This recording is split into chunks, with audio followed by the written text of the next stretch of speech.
नमस्कार, जय हिंद साथियों। एक बार फिर से आप सबका बहुत बहुत स्वागत है। देखिए 23 अगस्त 2023 से जब भारत का चंद्रयान 3 चांद पर लैंड हुआ है, तब से हमारे देश के लोग बहुत ही खुशी महसूस कर रहे हैं, गौरवान्वित महसूस कर रहे हैं, क्योंकि भारत यानी कि हमारा देश चौथा देश बन गया है चांद पे पहुंचने वाला। अब ये लोग चर्चा कर रहे हैं कि क्या यान की तरह यान से क्या मनुष्य भी चांद पर पहुंच पाएगा, यानी हम और आप क्या कभी चांद पर इस पृथ्वी से चांद पर घूमने जा सकते हैं क्या? तो बिल्कुल जा सकते हैं, बहुत आसान है, क्योंकि चांद पर मनुष्य पहुंच चुका है 1969 में ही। तो क्या भारतीय भी वहां पे जाएंगे, एक पर्यटक के तौर पे घूमने जाएंगे? अगर जाएंगे तो उसकी क्या प्रक्रिया होगी और किस प्रकार से पृथ्वी से चांद तक हम पहुंच सकते हैं और लगभग ये कितने वर्षों में मुमकिन होगा, ये सब कुछ हम इस वीडियो में डिस्कस करेंगे। तो वीडियो को पूरा देखिएगा, स्किप मत करिएगा। देखिए, ये है पृथ्वी, ये है चांद, एक सिंबल के रूप में। पृथ्वी यानी कि जहां हम लोग हैं, चांद यानी कि पृथ्वी से दूरी पिछले वीडियो में हमने आपको बताया था कितनी है, 3,84,000 किलोमीटर। चांद से पृथ्वी की दूरी 3,84,000 किलोमीटर है। अब चांद पृथ्वी का चक्कर लगा रहा है, इसका मतलब राउंड में घूमेगा, तो किधर भी रहे दूरी इतनी ही रहेगी। यदि सीधा जाया जाए तो 21 जुलाई 1969 को जब नील आर्मस्ट्रांग, एडविन एल्ड्रिन और माइकल कॉलिंस तीनों चांद पर जब पहुंचे थे, तो वो 4 दिन का सफ़र तय किए थे। 4 दिन में ही पहुंच गए थे। 2 दिन में भी पहुंचा जा सकता है। तो अगर मैं 4 दिन की बात करूं तो 4 दिन जाने का, 4 दिन आने का, 8 दिन हो गया। बाकी वहाँ कब तक रहते हैं ये डिपेंड करता है क्षमता पर। देखिए, पृथ्वी से कोई भी यान जब चंद्रमा पे जाता है तो उसकी क्या प्रक्रिया होती है, पहले हम लोग ये समझ लेते हैं अच्छे से। मैं उम्मीद करता हूँ कि अगर आप पढ़े लिखे होंगे तो आप पूरी बात समझ पाएंगे। अगर आप कम पढ़े लिखे होंगे, साइंस की बहुत नॉलेज नहीं भी होगी, तब भी मैं कोशिश करूँगा कि आपको समझा सकूँ कि किस प्रकार पृथ्वी से चाँद पर कोई भी यान पहुँच सकता है या पहुँचता है। देखिए, जब हम लोग जहाज़ में बैठते हैं, मान लीजिए ये जहाज़ है, तो जहाज़ कहाँ चलती है? हवा में चलती है। जहाज़ वहीं चलेगी जहाँ हवा होगा, वायुमंडल होगा। वायुमंडल के ऊपर जहाज़ नहीं चल सकती, क्योंकि जहाज़ में क्या होते हैं, पंखे लगे होते हैं। वो पंखे क्या करते हैं, हवा को पीछे ढकेलते हैं, जिसके कारण जहाज़ आगे बढ़ती है। जैसे नाव पानी में चलती है तो पानी को हम पीछे ठेलते हैं तो हम आगे बढ़ते हैं। वही प्रक्रिया हवा में भी है। लेकिन ये यान यानी कि ये जहाज़ ऐसी जगह नहीं उड़ सकता जहाँ हवा ही नहीं है। जहाँ हवा है वहीं उड़ सकता है। लगभग 10 किलोमीटर की ऊंचाई तक हमारे जहाज़ उड़ते हैं। उसके ऊपर हवा कम होने लगता है और अंतरिक्ष में हवा बिल्कुल ही नहीं है, तो वहाँ जहाज़ नहीं चल सकता। अब जैसे मान लीजिए ये पृथ्वी का वायुमंडल है, ठीक, यहाँ पे हवाएं हैं, यहाँ पे हवा है। इसके अलावा ये मान लीजिए चांद का वायुमंडल है। हालांकि चांद पे वायुमंडल नहीं है, लेकिन मान लीजिए कि चांद का यहाँ तक गुरुत्वाकर्षण काम कर रहा है, इसके ऊपर काम नहीं करता। चांद पे वायुमंडल यानी कि हवा नहीं है। इसका रीज़न ये है कि वहाँ का गुरुत्वाकर्षण पृथ्वी के गुरुत्वाकर्षण से बहुत कम है, यानी कि चांद की अपने ओर खींचने की क्षमता कम है और गैसों की उड़ने की क्षमता ज़्यादा है। तो कोई गैस अगर यहाँ पहुँच भी जाए तो अपने आप वो छोड़ देती है चांद को, यानी चांद से बाहर चली जाती है। इसलिए वहाँ पे वायुमंडल नहीं है। पृथ्वी पर वायुमंडल है और इसी वायुमंडल में यानी हवा में जहाज़ उड़ती है। अब यहाँ तक तो बात समझ में आ रही है कि हम यहाँ घूम सकते हैं जहाज़ से, लेकिन इसके ऊपर जहाँ हवा है ही नहीं, हवा नहीं है, वहाँ जहाज़ कैसे चलेगी? वहाँ तो जहाज़ चल ही नहीं पाएगी। तो जब हवा में जहाँ हवा नहीं है वहाँ जहाज़ नहीं चल पाएगी, तो फिर यहाँ पहुँचेगा कैसे? क्योंकि 10 किलोमीटर के ऊपर तो है ही नहीं कुछ, तो कैसे पहुँचेगा? तो यहाँ पे होता क्या है कि न्यूटन ने विज्ञान में 3 नियम बताए थे। तीसरा जो नियम था, लास्ट वाला, उसको क्रिया प्रतिक्रिया का नियम बोलते हैं। क्रिया प्रतिक्रिया का नियम ये होता है कि हम किसी भी चीज़ पर क्रिया करेंगे तो उसके बदले हमें प्रतिक्रिया होगी। जैसे उदाहरण के लिए, हमें आगे की ओर कूदना है तो हमारे पैर ज़मीन को पीछे की ओर धक्का देंगे। जब पीछे की ओर धक्का देंगे तभी हम आगे की ओर कूद पाएंगे, अन्यथा नहीं। जैसे हम एक गेंद को दीवार पे पटकते हैं तभी वो गेंद दीवार से वापस आती है, अगर नहीं पटकेंगे तो वापस नहीं आएगी। मतलब किसी भी चीज़ में हम जब जोर लगाते हैं तो बदले में वो भी चीज़ हमें उल्टी दिशा में जोर का आभास कराती है। इसीलिए जब दो व्यक्ति रस्सी खींच रहे हों एक दूसरे की ओर और रस्सी टूट जाती है तो कमज़ोर व्यक्ति सामने वाले की ओर गिर पड़ता है। ठीक है, तो होता क्या है कि जो यान जब पृथ्वी से चांद पे जाता है तो शुरुआत में क्या होता है कि उसमें ईंधन भरे होते हैं और वो ईंधन एकाएक जल उठते हैं। जैसे मैं रॉकेट की बात करूं, कोई भी यान लॉन्च होगा तो रॉकेट से लॉन्च होगा, तो रॉकेट में क्या होगा, ईंधन भरा होगा और वो ईंधन जैसे ही जलेगा तो पीछे की ओर निकलेगा, बड़ी ज़ोर से धक्का देगा और जब पीछे की ओर धक्का देगा तो ये रॉकेट आगे की ओर बढ़ेगा, यानी कि ऊपर बढ़ेगा और ये चला जाएगा। तो जहाँ अंतरिक्ष में हवा भी नहीं है वहाँ पे क्या होगा कि ये ईंधन पीछे निकलता रहेगा बड़ी ज़ोर से और पीछे निकलने के वजह से इस रॉकेट में धक्का लगता रहेगा आगे की ओर बढ़ने के लिए और ये रॉकेट आगे बढ़ता रहेगा। तो इस तरह से अंतरिक्ष में जहाँ हवा भी नहीं है वहाँ पर यान न्यूटन के तीसरे नियम से चलते हैं, यानी उनके जो ईंधन जलते हैं वो पीछे की ओर निकलते हैं बहुत प्रेशर से और उसका प्रेशर उसी यान पे लगता है और यान आगे बढ़ता है। तो उसी नियम से यान जो है चांद पर पहुंचेगा। अब देखो चांद पे नहीं पहुंचेगा, चांद के पास पहुंचेगा। जैसे मान लो ये है यान, अब यान जब यहाँ पहुंच जाएगा तो इसके बाद वो चांद पर लैंड करेगा। लैंड का मतलब चांद पर उतरेगा, एकाएक यहाँ से चला चांद पे नहीं पहुँचेगा, बहुत अलग सिस्टम है। तो मैं आपको एक उदाहरण देता हूँ। बात है 16 जुलाई 1969 की। ये तारीख आप ध्यान में रखिएगा, 16 जुलाई 1969 और एक तारीख है 21 जुलाई 1969 और एक तारीख है 24 जुलाई 1969। ये क्या है अभी आपको बताते हैं। अमेरिका का अंतरिक्ष एजेंसी नासा है, आप जानते ही हैं। नासा से मतलब नासा में काम करने वाले 3 वैज्ञानिक एस्ट्रोनॉट जिनका नाम था नील आर्मस्ट्रॉन्ग, एडविन एल्ड्रिन और माइकल कॉलिंस, ये 3 लोग चांद पे जाने के लिए 16 जुलाई 1969 को पृथ्वी से रवाना हुए। ठीक, जिस यान से रवाना हुए उस यान का नाम था अपोलो 11। अपोलो 11 ये यान का नाम था। अपोलो 11 से वो पृथ्वी से रवाना हुए 16 जुलाई को और 20 जुलाई को वो चंद्रमा के वायुमंडल में यानी कि चंद्रमा के रेंज में पहुंच गए। उसके बाद अब क्या हुआ, वहाँ से उनको लैंड करना था चांद पे।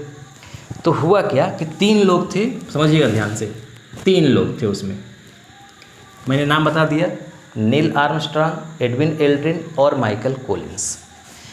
नियम ये बनाया गया था, ये बताया गया था उन्हें पहले से ही कि एक व्यक्ति यान में रहेगा और 2 व्यक्ति चांद पर लैंड करेंगे। अब लैंड का मतलब वो कूद नहीं पड़ेंगे यान से, एक छोटा सा यान और होगा उसके अंदर, यानी बड़े यान के अंदर एक छोटा यान होगा। उस छोटे यान से ये 2 लोग लैंड करेंगे चांद पर और बड़े यान को चलाता रहेगा एक तीसरा व्यक्ति चंद्रमा से लगभग 100 किलोमीटर की ऊंचाई पर।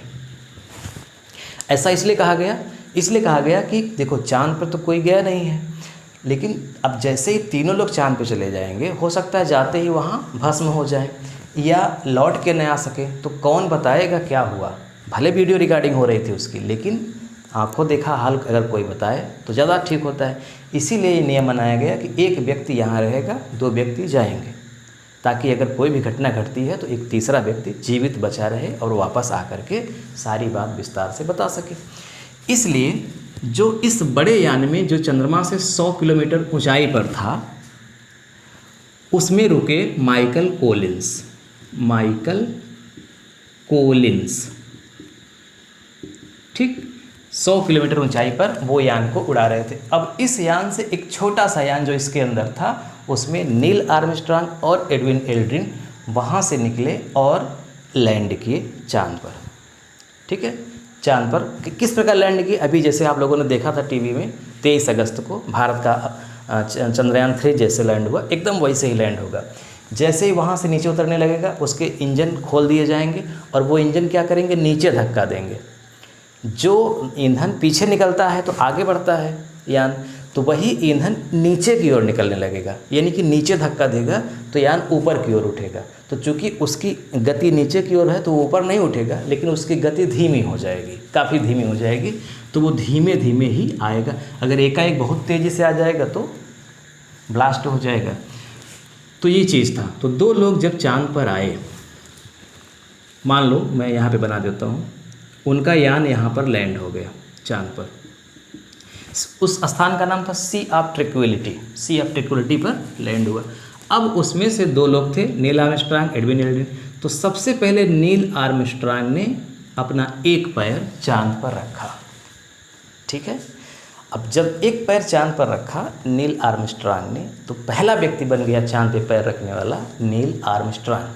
और नील आर्मस्ट्रांग ने उस समय एक बात कही कि मनुष्य का यह छोटा सा कदम मानवता की सबसे ऊंची छलांग है। नील आर्मस्ट्रांग के बाद एडविन एल्ड्रिन उतरा, दोनों साथ में नहीं। देखो यहाँ भी एक सिस्टम था कि हो सकता है कि दोनों यान से बाहर निकले, दोनों ही पैर रखते ही भस्म हो जाए, पता नहीं वहाँ क्या है क्या नहीं। तो कम से कम एक व्यक्ति तो यहाँ बचा रहे ताकि ये लौट के जा सके यहाँ जहाँ इनका साथी इंतजार कर रहा है। इसीलिए एक व्यक्ति उतरा। उसके कुछ ही सेकंड बाद जैसे नील आर्मस्ट्रांग उतरे, चलने लगे, सहज थे, उन्होंने सिग्नल दिया, सब कुछ ठीक है, तब एडविन एल्ड्रिन भी उतरे, दोनों लोग। एक चीज़ ध्यान रखिएगा, चांद पे कोई भी व्यक्ति कितना ही नज़दीक क्यों ना हो, जब बोलेगा तो सुनाई नहीं देगा, न उसको सुनाई देगा न स्वयं को सुनाई देगा। क्यों? क्योंकि वहाँ पे हवा ही नहीं है। हम जो भी बोलते हैं, हमारी आवाज़, ध्वनि हवा के माध्यम से आगे बढ़ती है, ठीक है ना। ध्वनि के लिए एक माध्यम होना ज़रूरी है। निर्वात में ध्वनि नहीं चल सकती, यानी अंतरिक्ष में जहाँ कुछ भी नहीं है हम बोलेंगे तो सुनाई ही नहीं देगा। तो एक तरह से वहाँ अंतरिक्ष है, मतलब कुछ भी नहीं है, तो कोई भी बोलेगा तो सुनाई नहीं देगा। तो जो भी बातें होती थी वो संकेत में होती थी, सिग्नल के माध्यम से होती थी, बाकी तो देख ही रहे थे क्या हो रहा है। देखो, नील आर्मस्ट्रांग के कदम रखने के कुछ ही सेकंड बाद एडविन एल्ड्रिन ने कदम रखा था, लेकिन दुनिया नील आर्मस्ट्रांग को जानती है ना, क्योंकि वो पहला व्यक्ति था। भाई पहली बार जाना एक बहुत बड़ी बात है ना, हिम्मत की बात है। खैर, वो दोनों लोग लगभग 2 घंटे तक चांद पे रहे, बहुत सारे नमूने इकट्ठे किए, मिट्टी वो बहुत अच्छा ठीक ठाक मात्रा में इकट्ठा किए, अपने चांद यान के पास लाए और अपना झंडा वहाँ पे गाड़ा। अब उसके बाद उनको यहाँ से फिर यहाँ जाना था और यहाँ से यहाँ आना था। जाने की प्रक्रिया सिंपल है, लौटने की प्रक्रिया बहुत कठिन है। कहीं पे पहुँचना, जैसे हम पेड़ पर चढ़ते हैं तो पेड़ पे चढ़ना आसान है, उतरना बहुत कठिन है। तो यहाँ जो नासा में वैज्ञानिक थे, उनकी सबसे बड़ी चिंता ये थी कि ये लोग रिटर्न कैसे होंगे, वापस कैसे आएंगे, पहुँच तो गए, इसकी सबसे बड़ी चिंता थी। तो इसमें नियम ये था, मतलब नियम क्या, ऐसे ही होता ही है, आप जान ही रहे हैं, यहाँ जब वायुमंडल ही नहीं है तो अगर कोई भी यान में पंखा भी लगा होगा चलेगा तो वो काम ही नहीं करेगा, क्योंकि हवा ही नहीं है। तो यहाँ से भी ऊपर जाने का एक ही रास्ता था। जैसे यहाँ पे क्या हुआ था, इस रॉकेट को लॉन्च किया गया था, इसके ईंधन पीछे की ओर निकले तो ये आगे बढ़ा। वैसे ही एक छोटा रॉकेट ही समझिए उस छोटे यान में था, और उसको फिर क्या किया गया, चालू किया गया, और वो एक तरह से लॉन्च हुआ। तो जब लॉन्च हुआ तो वो जो रॉकेट था छोटा सा, वो चांद पर ही रह गया, और बाकी इनके जो छोटे से यान थे जिसमें ये लोग सवार थे, फिर वो चांद से ऊपर उठ गया और उठकर कहाँ पहुँचा, 100 किलोमीटर ऊंचाई पे, जहाँ पर अपोलो 11 में माइकल कॉलिंस इंतज़ार कर रहे थे। तो इस छोटे से यान से फिर ये बड़े यान में ज्वाइंट हो गए। ज्वाइंट होने का मतलब ये लोग इसमें हो गए, फिर वो छूट गया वहाँ पे, और फिर वहाँ से ये लगभग 3 दिन में पृथ्वी पर आए। अब पृथ्वी पे आने की प्रक्रिया समझिए, ये यहाँ पे लैंड नहीं किए, मतलब ज़मीन पर, स्थल पर लैंड नहीं किए, क्योंकि स्थल पर लैंड करने का मतलब फिर एक बहुत बड़ी प्रक्रिया थी। फिर मतलब इंजन को चलाया जाता, फिर वो न्यूटन का तीसरा नियम काम करता, नीचे की ओर प्रेशर जाता, तब उसकी स्पीड कम होती, मतलब बहुत समस्या थी। और उतने छोटे से कम मतलब यान में ये सारी चीज़ें कर पाना मुश्किल था। तो इसलिए एक तरीका बनाया गया था कि इन्हें वापसी में समुद्र में उतारा जाएगा। समुद्र में उतारने का मतलब पैराशूट लगा होगा, पैराशूट खुल जाएगा और आराम से ये लोग समुद्र में उतरेंगे। तो वहाँ पहले से ही सेना थी, मतलब जहाज़ थी, सारी व्यवस्था थी। तो ये तीनों लोग फिर समुद्र में लैंड हुए, और जब उतरे तो इन्हें क्वारंटाइन कर दिया गया 21 दिन के लिए, यानी दुनिया से एकदम अलग एक अलग वेधशाला बनाई गई थी, प्रयोगशाला थी, उसमें इन तीनों को रखा गया था 21 दिन के लिए। क्योंकि ये लोग चांद से आए थे, हो सकता है वहाँ पे ऐसा कोई वायरस होता जो पृथ्वी पर आकर के संपूर्ण मानव जाति को ही नष्ट कर देता। तो बहुत खतरा था, कुछ भी जानकारी लोगों को नहीं थी ना, वैज्ञानिकों को रिसर्च करने के लिए ही तो भेजा गया था। तो इसलिए इन तीनों को 21 दिन के लिए क्वारंटाइन कर दिया गया और इनके साथ जिस रूम में ये लोग थे, मतलब एक बॉक्स की तरह बनाया गया था, VIP सुविधा थी उसमें चूहों को रखा गया इनके साथ। और ये देखा गया कि अगर चूहे मर जाएंगे इनके साथ में रहते रहते तो समझ जाना कि इनके अंदर वायरस है, फिर इनको बाहर नहीं निकाला जाएगा और ये तीनों जीवन भर शायद उसी में रहेंगे, ये बाहर कभी नहीं निकल पाएंगे। मतलब बहुत ख़तरनाक लम्हा था उनके लिए अगर चूहे मर जाते तो। लेकिन संयोग देखिए कि चूहे नहीं मरे, 21 दिन तक वो रहे, खाए पिए। फिर ये लोग भी 21 दिन के बाद इनको वहाँ से बाहर निकाला गया, आम आदमी के बीच में लाया गया। तो ये घटना फिर थी 24 जुलाई की, यानी 24 जुलाई को वापस पृथ्वी पर ये लोग आए थे 1969 में। तब से दुनिया जानती है कि नील आर्मस्ट्रांग पहला व्यक्ति है जो चांद पर पैर रखा था। अब तक लगभग चांद पर 11 लोग जा चुके हैं। ठीक, तो अब जब भारत का चंद्रयान 3 चांद पर लैंड हुआ तो अब मोदी जी हमारे जो प्रधानमंत्री हैं उन्होंने एक बड़ी अच्छी बात कही। उन्होंने कहा कि एक कहावत थी चंदा मामा दूर के, लेकिन अब कहावत बदल जाएगी। अब कहावत क्या होगी? चंदा मामा दूर के नहीं, चंदा मामा मात्र एक टूर के हैं। यानी कोई भी चांद पे जाना चाहे तो उसके लिए क्या होगा कि एक टूर होगा। जैसे हम लोग टूर पे जाते हैं कहीं, तो एक टूर ही है, बस एक टूर का फासला है, हम लोग चांद पे पहुंच जाएंगे। चांद पे पहुंचेंगे वैसे ही जैसे नील आर्मस्ट्रांग, एडविन एल्ड्रिन और माइकल कॉलिंस पहुंचे थे। हालांकि शुरुआत में आम लोगों के लिए नहीं होगा, बड़ी लंबी प्रक्रिया है, जटिल प्रक्रिया है। पहले वहाँ पे एस्ट्रोनॉट ही जाएंगे, बहुत प्रैक्टिकल किया जाएगा, बहुत रिसर्च किया जाएगा, प्रयोग करके देखा जाएगा कोई ख़तरा ना हो उसके बाद। और अगर मैं समय की बात करूं तो अभी 2023 चल रहा है, मुझे लगता है कि कम से कम 2050 के आसपास ही ये संभव हो पाएगा कि आम आदमी भी शायद वहाँ पे जा सके। लेकिन खर्चीला भी बहुत होगा, तो आम आदमी तो नहीं, आम आदमी से ऊपर जो पैसे वाले होंगे शायद वो जा सकेंगे। लेकिन हाँ, पृथ्वी से अगर मनुष्य चांद पर टूर के लिए जा सकेगा तो ये इंसानों के लिए बहुत बड़ी उपलब्धि होगी।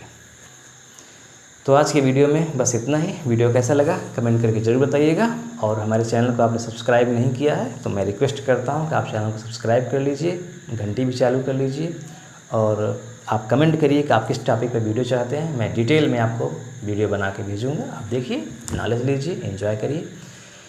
वीडियो देखने के लिए आपका बहुत बहुत धन्यवाद। जय हिंद, जय भारत।